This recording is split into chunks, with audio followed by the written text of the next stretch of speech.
Pada kesempatan kali ini kita akan melihat salah satu penggunaan dari turunan fungsi, yaitu untuk mengidentifikasi kemonotonan dan kecembungan dari suatu fungsi. Pertama-tama kita akan melihat dulu kemonotonan dari suatu fungsi.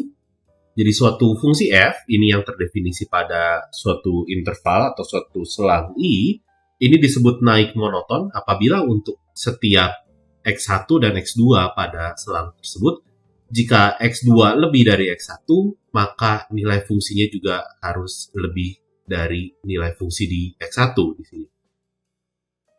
Dan turun monoton ini apabila x2-nya lebih dari x1, namun f dari x1 ini lebih dari fx2.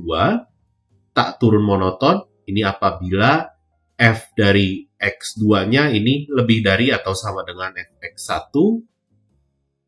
Lalu kita juga punya fungsi yang tak naik monoton ini apabila f dari x1-nya ini lebih dari atau sama dengan f dari x2.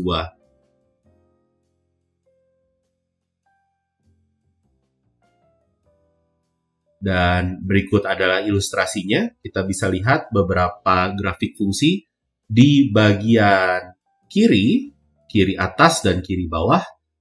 Fungsi f dan fungsi h, di sini kita punya grafiknya, kita bisa lihat dia selalu naik monoton atau kita bisa singkat dengan kita sebut dia fungsi yang naik begitu. Sementara fungsi g dan fungsi k yang berada di sebelah kanan, ini kanan atas dan kanan bawah, dia adalah turun monoton atau kita bisa singkat penyebutannya dengan fungsi yang turun.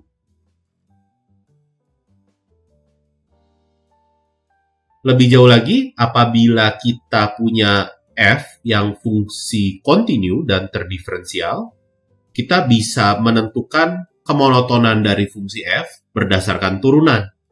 Jika turunan pertamanya positif, maka f-nya naik. Jika turunan pertamanya negatif, maka f-nya turun. Jika turunan pertamanya tak negatif di sini, maka dia tak turun. Dan jika turunan pertamanya ini tak positif, maka f-nya tak naik.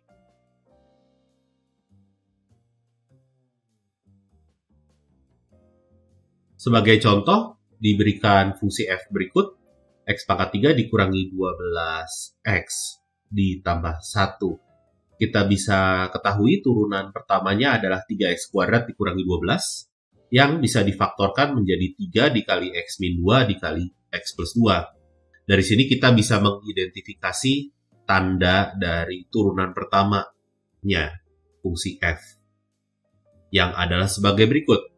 Jadi turunan pertamanya akan positif apabila x-nya kurang dari minus 2 atau lebih dari 2. Dan turunan pertamanya akan bernilai negatif apabila x-nya berada di antara minus 2 dan 2. Maka dari itu kita akan peroleh selang kemonotonan untuk fungsi f. Jadi f-nya di sini naik pada selang atau interval minus tahingga sampai minus 2 digabung 2 tahingga dan turun pada interval minus 2,2. Selanjutnya kita akan melihat aspek kedua yang akan kita bahas di sini adalah tentang kecembungan dari suatu fungsi. Jadi suatu fungsi f ini disebut cembung ke bawah pada selang terbuka i apabila f-nya terdiferensial pada i dan turunan pertamanya adalah fungsi naik pada i. Dan kebalikannya, ini untuk cembung ke atas apabila f aksennya atau turunan pertamanya adalah fungsi turun pada i. Berikut adalah ilustrasi fungsinya. Jadi jika kita bisa lihat di sini, kita bisa lihat ada garis singgungnya di beberapa titik tertentu. Pada selang AB, kita bisa lihat bahwa kemiringan dari garis singgungnya di sini dari negatif berubah menjadi mendatar, yaitu kemiringannya 0, lalu akhirnya menjadi positif. Artinya di sini kita mempunyai f aksennya atau turunan pertamanya ini naik. Sehingga kita bisa sebut fungsi ini adalah fungsi yang cembung ke bawah pada selang tersebut, pada selang AB. Sedangkan pada interval atau selang BC, kita bisa lihat bahwa kemiringan garis singgungnya dari positif berubah menjadi 0, lalu menjadi negatif.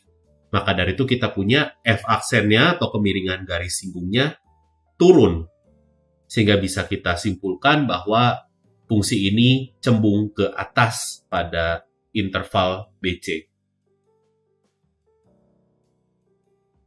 Selanjutnya ada satu buah istilah lagi di sini, titik x0, fx0, ini disebut titik belok atau titik infleksi kurva y sama dengan fx apabila grafik fungsi y sama dengan fx ini mempunyai garis singgung di x sama dengan x0, artinya dia terdiferensial juga secara implisit, dan kecembungan fungsinya berubah di titik tersebut. Apabila kita kembali lagi ke ilustrasi sebelumnya, kita bisa lihat bahwa kecembungan fungsi di sini berubah pada X sama dengan B. Maka dari itu, di sini titik belok untuk grafik fungsi ini adalah B, FB misalkan untuk fungsinya jika kita beri nama ini fungsi F gitu.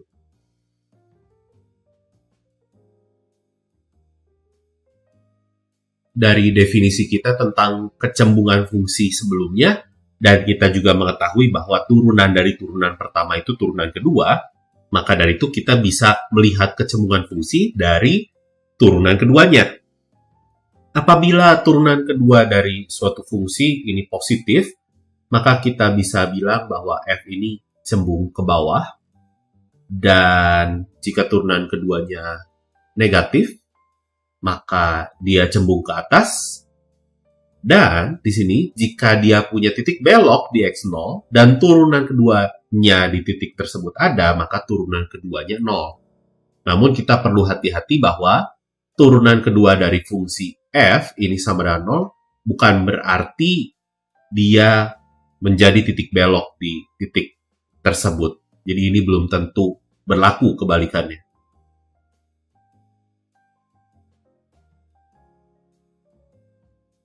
Sebagai contoh, kita punya fungsi X pangkat 6 dikurangi 10 dikali X pangkat 4. Maka dari itu turunan pertama dan turunan keduanya bisa kita peroleh. Dan bisa kita faktorkan juga turunan keduanya menjadi 30X kuadrat dikali X min 2 dikali X plus 2. Maka dari itu kita peroleh di sini bahwa turunan keduanya ini akan bernilai negatif untuk X-nya pada selang min 2 sampai 0 atau X-nya berada di antara 0 sampai 2. Dan turunan keduanya ini positif untuk X-nya kurang dari minus 2 atau X-nya lebih dari 2. Dari sini kita bisa simpulkan bahwa F ini cembung ke bawah pada selang minus tah hingga minus 2 digabung 2 tah hingga, dan cembung ke atas pada selang minus 2, 0 gabung 0, 2. Dari sini kita bisa melihat bahwa kecembungan fungsinya di sini berubah di X sama dengan minus 2 dan X sama dengan 2. Maka dari itu titik belok untuk fungsi F di sini adalah minus 2, F minus 2, yaitu minus 2, minus 96, dan di 2, F2, yaitu 2, minus 96.